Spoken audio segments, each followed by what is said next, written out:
জীবনে কি পেলাম না পেলাম তাতে কোনো আফসোস নেই। আমার আল্লাহ পাক আমাকে যেটুকু দিয়েছেন আলহামদুলিল্লাহ, যা দেননি তার জন্য আলহামদুলিল্লাহ। আমার আল্লাহ পাক আমার জন্য যা করছেন আলহামদুলিল্লাহ। আর অবশ্যই আল্লাহ পাক উত্তম পরিকল্পনাকারী, উনি যা করবেন তা আমার ভালোর জন্যই করবেন ইনশাল্লাহ। সো আজকে একটা ঘটনা শেয়ার করব। ঘটনা হচ্ছে যে আমরা আমাদের লাইফে যে আমরা কষ্ট করে পাই, দেখবেন আমরা আমাদের সুখটাও কিন্তু বাট করতে পারি, অন্যকে দিতে পারি। আমাদের সুখের ভাগ স্বামী, সন্তান, পরিবারের অন্য মানুষগুলিকে অনেক দিতে পারি, কিন্তু আমাদের যে দুঃখটা আসে ওইটার ভাগ কিন্তু আমরা কাউকে দিতে পারি না। দুঃখটা একান্তই নিজের থাকে। দুঃখের ভাগ কাউকে বলতেও পারি না। হ্যাঁ, হয়তো বা যতটুকু বলা যায় বলতে পারি, বাট সব কিছু বলতে পারি না। আর দুঃখের ভাগ কাউকে আমরা দিতেও পারি না। এই জন্য দুঃখটা একান্তই নিজের। দুঃখ কষ্ট হলেও নিজের কষ্ট, নিজের দুঃখ নিজেই শেষ করতে হয়, যদি শেষ হওয়া থাকে। আর সুখের ভাগ, হাসি, আনন্দ সব কিছুই আমরা অনায়াসে শেয়ার করতে পারি। কিছু কিছু দুঃখ আছে কারোর কাছে বলাও যায় না, প্রকাশ করা যায় না। আর কিছু কিছু সুখ আছে সবাইকে নিয়েই আমরা আনন্দ উপভোগ করতে পারি।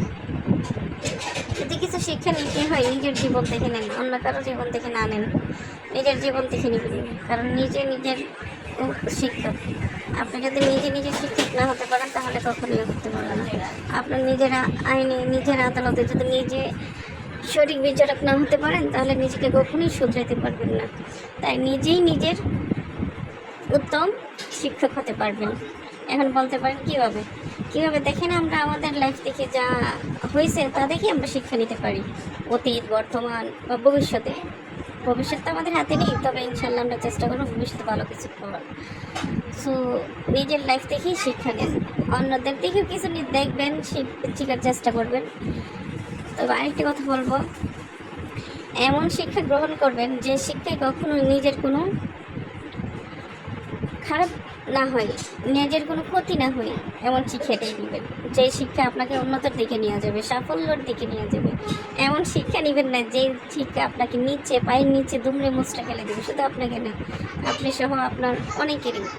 সো এমন শিক্ষা নেবেন যে শিক্ষার কারণে আপনার পরিবার এবং আত্মীয় স্বজন সবাই আপনার শিক্ষায় প্রশংসিত হতে পারে। কখনো খারাপ শিক্ষা নেবেন না, যে শিক্ষা নেবেন অবশ্যই ভালো একটা শিক্ষা নেবেন।